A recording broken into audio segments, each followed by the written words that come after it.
cactus and succulent growers, welcome to Desert Plants of Avalon. And in today's video I'm going to be potting up rooty cuttings of Rhipsalis Cactus that I rooted in mid-air.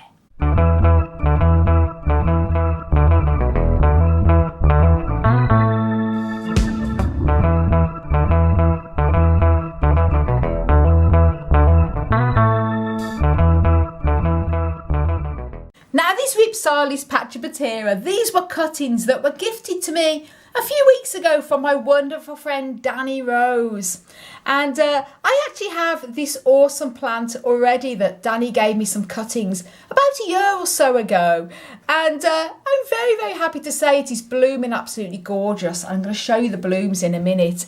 But these were some other cuttings that he gave me from his big main mother plant. And what is amazing, guys, I just put them on the side and I thought I'll pot them up in a few weeks, and they have actually rooted in mid-air. Look at that, look at the roots. I had them downstairs in my kitchen and left them on the side, and the kitchen is quite high in humidity because that's where I cook and everything, and it just sent out roots on its own. So these have been rooted not in water, not in soil, but in mid-air. And I have actually rooted some cactus plants in mid-air before. It is not often you can do this, but these type of cacti, these epiphytic cacti, they seem to send out roots pretty easy if they've got a bit of a humid environment. They're very easy to root in water as well. So what is also amazing is that despite not being in any soil or even water, this is coming into bud as well. So it is sending out buds, even though it hasn't even potted up. So it is rooting and budding even without soil. So I'm going to be sharing the little potting up video with you. Look at all them buds, guys. And I'm going to show you the other plant I've got of this one that is actually blooming gorgeous at the moment. So come and have a look at this, guys. This is the other Rhipsalis Cactus that is in the most beautiful winter bloom there. Isn't it just gorgeous? Beautiful white little flowers.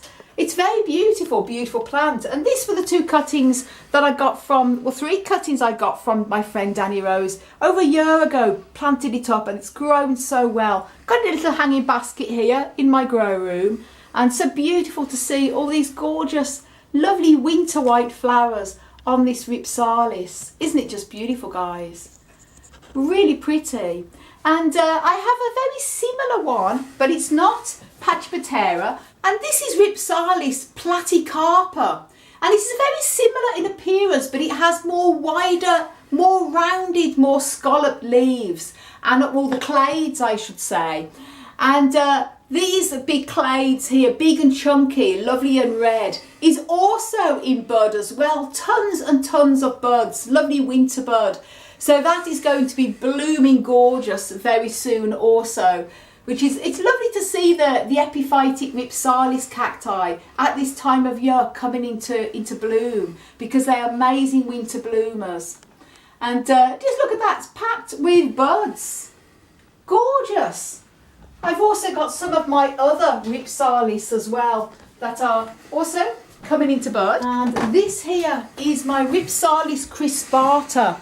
That is also coming into bud too. Look at that, guys. Also a lovely little winter bloomer, lovely little white flowers on it.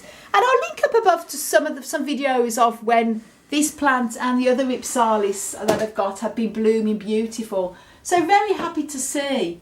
And by the way, guys, epiphytic Rhipsalis cacti are completely different in their care requirements to the traditional desert cacti are.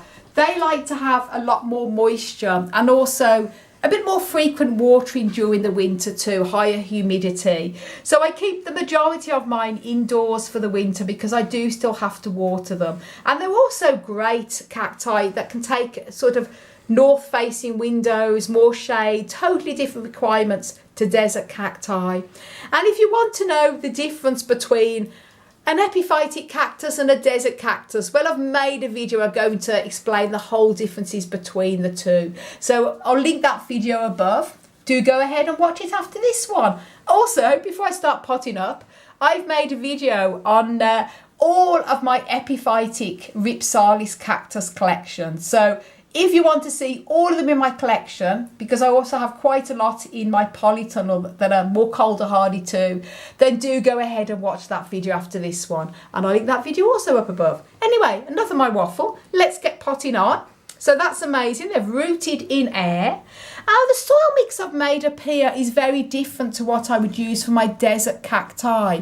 And that's because, as I explained, epiphytic cacti like more moisture in their soil. They're epiphytic plants, which means that in their natural habitats, what rainforest is left, sadly, with them constantly taking the rainforest down. Anyway, what rainforest is left, they would naturally grow hanging from trees in the rainforests, and they're not parasitic plants. They don't suck off the hanging trees. They literally use them for support.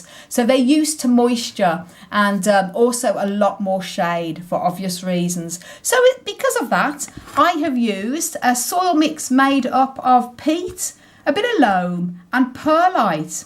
With my desert cacti, those of you know I use grit, and I would also use sand and mostly John Innes. But I've used about 2 parts peat with 1 part John Innes soil and 2 parts of perlite. And that's because epiphytic cacti do need a more of a peaty type of soil. You can also use a bit of houseplant soil as well if you don't have peat, and mix it with a bit of perlite as well.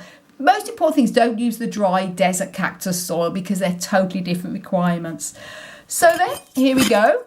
I'm just going to put some soil in the bottom here. Tap it in. And now I'm going to, as I've got these 3, space these apart. So that's the first one in there. And the soil. And you don't want to bury it too deep down, but obviously you want to make sure that you're giving it some support here. And you can see how light and airy this soil is as well. It's not a gritty, sandy soil, because epiphytic cacti really do need that loose soil that they really need to grow well and thrive, as if they was in the rainforests. And by the way, guys, it breaks my heart to think, honestly, how much of the rainforest is being destroyed. Like, it's horrible. So I hope that these plants will always be naturally growing in their natural environments many years to come. But it's it's very worrying. It'll be a case where we'll only really see plants like this literally in cultivation. So there we go. That's really all I have to do. Obviously making space between them so they can grow. Tap it in. You want to make sure that you tuck them in well enough without putting too much pressure on the delicate roots. There we go. Rhipsalis Pachipatera. And then I use this little stick here to make sure it's all in nice and snug. And what I'm going to do now is something I don't normally recommend doing with the desert cacti. I'm actually going to give it a bit of water, and that's because I've been very careful with potting it up. It's got roots already. Epiphytic cacti do not like to be kept dry for too long. And although I've rooted it in air, it was quite humid where I had it in my kitchen, a bit of a humid spot. So I'm using this bit of a spray here. I'm not going to give it one really big deep watering because it's still developing its root system. But I'm giving it a good spray there to make sure that the good few centimetres of the soil is wet there and damp. And I'm going to be leaving it then a week before I give it a big, more of a deeper watering. There we go, guys. One happy Rhipsalis Pachipatera. And do you have any epiphytic cacti in your collection? They're awesome plants, and as I say, they're cacti that are absolutely great to grow if you don't have a lot of sun. They can take north windows and they will still bloom and flower. Absolutely lovely. But not all of them are cold hardy. It depends on the species. This is why I have some in my polytunnel and some indoors as well. Happy days. So thank you so much for watching, everyone. For lots more tips and tricks, don't forget to subscribe and click that notification bell. Give this video a like, because every like really helps the algorithm, as do your comments as well, even if it's a heart or a smiley face. So thank you all for your support, guys, and check out my website, desertplantsofavalon.com, for lots of growing tips on there. And I want to wish you all an amazing epiphytic cactus powered day.